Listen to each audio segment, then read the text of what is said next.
We have a very small window to drop this tree in if we don't want it to get hung up into bigger trees. So let's see what happens. Let's see if Rick can get it right this time.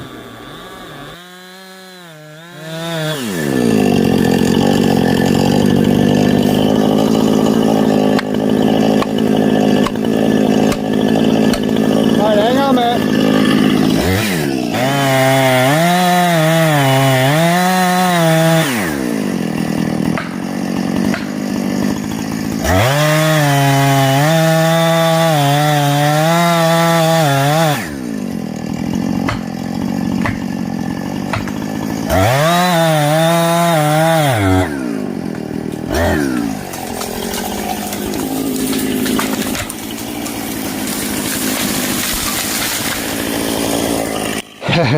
And that, folks, is how you do it. That tree couldn't have fallen